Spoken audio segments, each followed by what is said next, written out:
This is 5 on your side at 10. Focused on you. I'm pretty sure it's some structural damage, so I'm not really sure. Hopefully I can rebuild. Only on 5 on your side, a Ferguson woman is voicing her frustration after this car crashed into her home just hours ago. Good evening. Thank you for being with us. I'm Ann Allred. Neighbors tell 5 on your side a man who tried to speed away from police hit another car, causing it to slam into the home.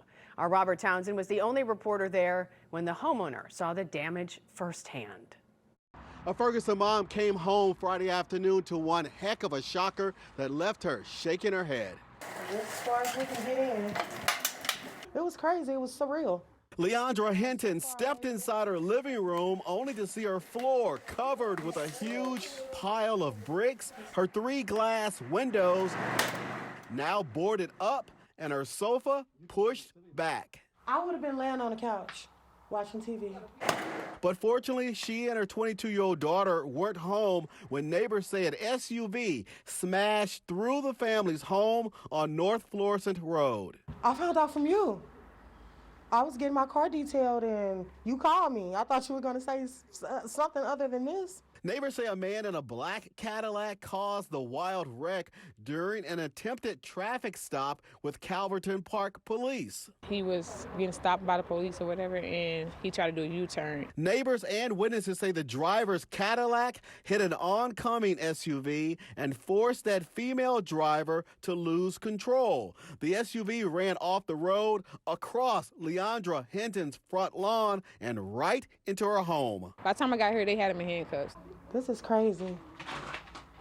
Can't believe this happened. The Hintons have lived here for nearly 2 years. It took a lot for me to get this house together, so I'm just at a loss for words right now. Her home, her life, suddenly in limbo. The lights are out, so I guess they knocked the power out. So I guess I'm sleeping in a hotel tonight. And first thing in the morning, I'm going to try to figure out what to do. Robert Townsend, you're looking for answers. Definitely. 5 on your side. Neighbors tell 5 on your side the people in the SUV were not hurt. We've reached out to Calverton Park Police about the attempted traffic stop and crash. We have not heard back.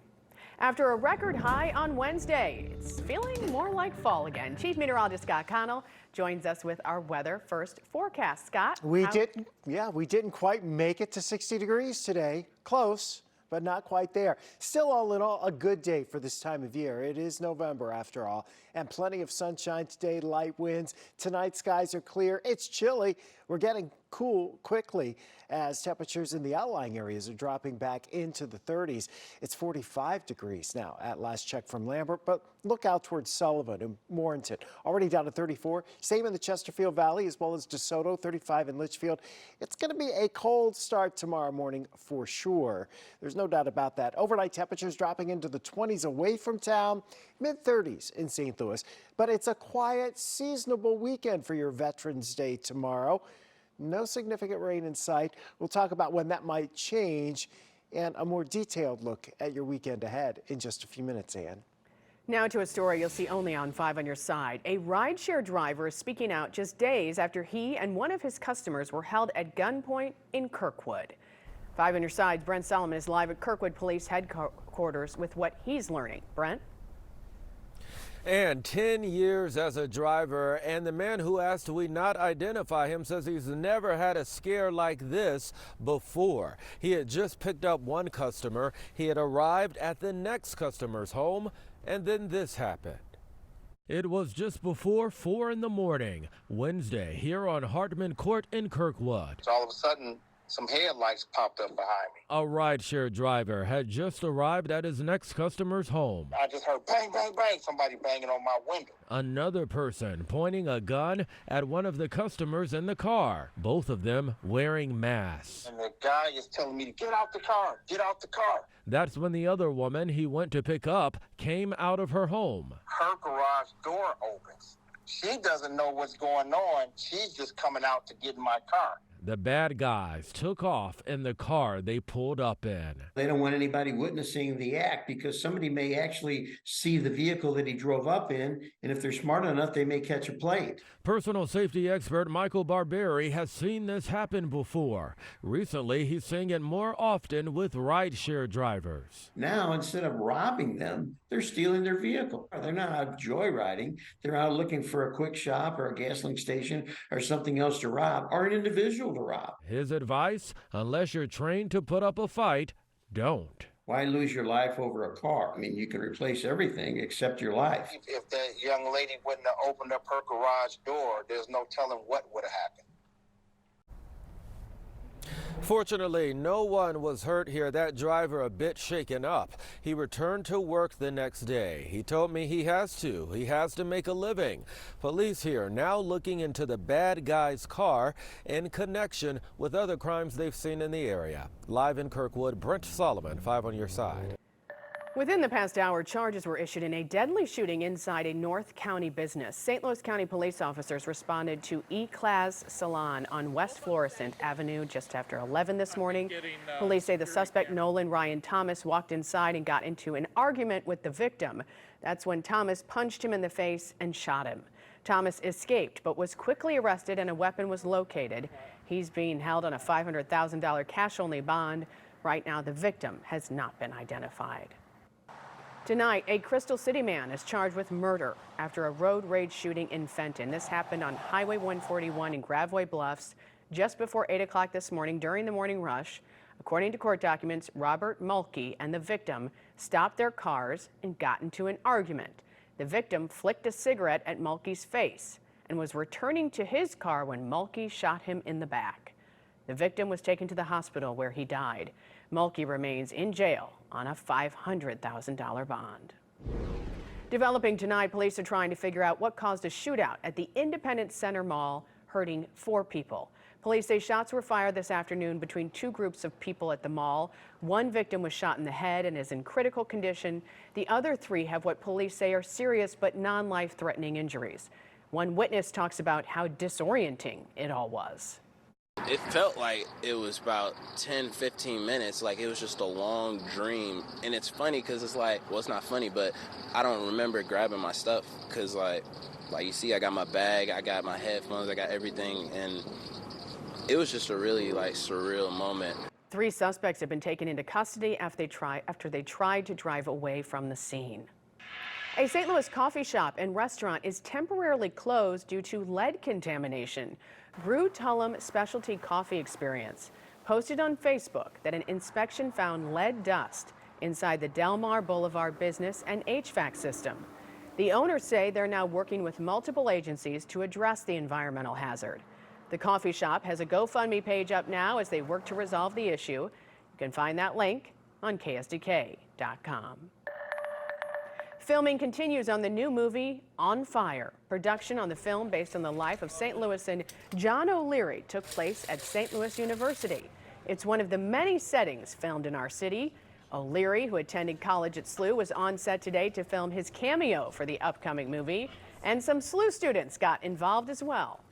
It's very strange in a way. It's strange to see all of the equipment set up. It's strange to see all of the people who are doing their jobs and then students walking by on the side.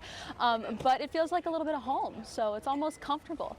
It will take months to complete the project, but when it is done, the producers told us they'd like to premiere it here in St. Louis. Honoring America's heroes today and tomorrow. How St. Charles paid tribute to veterans this morning and what to look forward to this weekend.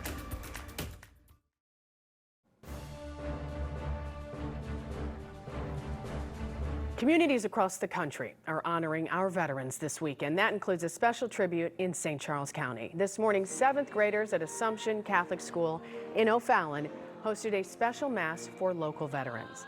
The children led them down the church pews and presented them with St. Michael's medals and a blessing. Marine Sergeant Rocky Sickman, who was held hostage in Iran in 1979, was one of those veterans. it's neat to come here to Assumption Parish this morning and watch the school and the church really instill that and really give thanks to our veterans, because it's providing the freedom that we enjoy each and every day, and you have to instill that into a small child. Students also got to hear from veterans firsthand about their time in the military.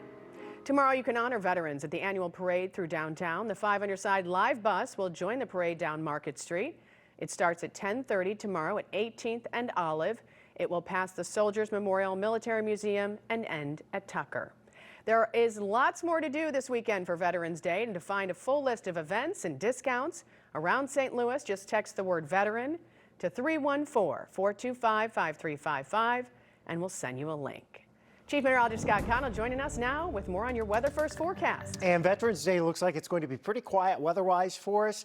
Temperatures probably about the same, maybe just a hair cooler than today as clouds start to roll in across the area. But overall, I mean, we're in November. It's going to turn out to be a pretty decent day. Cooling off pretty quickly tonight, especially once you get outside at 270. Berkeley's still 44. Forest Park is 45. But you go down into the valley over here, Cahokia Heights is 35. It's also 35 farther to the west. These cooler nights really giving us some color. Alan over in Breeze, Illinois with this picture from Breeze, Illinois today. How beautiful is that? So there's still some color out there, even though we've seen the peak. But as we head through the next few days, we'll keep those leaves falling. Enjoy it while you can. Sunday is the pick day of the weekend because there is more sunshine. 45 degrees, that's where we are right now. 59 was our high today. 40 was the low this morning. Upper 20s in the colder spots tonight. In town, we'll probably limit the low temperature down to about 35.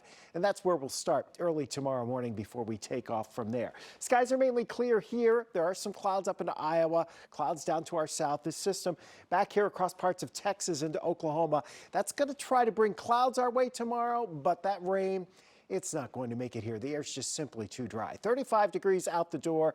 By 11 o'clock, clouds are beginning to increase, especially west of St. Louis. We'll see that trend. So if you're coming down to the parade tomorrow in St. Louis, or maybe the one in St. Charles for Veterans Day, clouds are increasing as we head past lunchtime into the afternoon. May even be mostly cloudy for a while.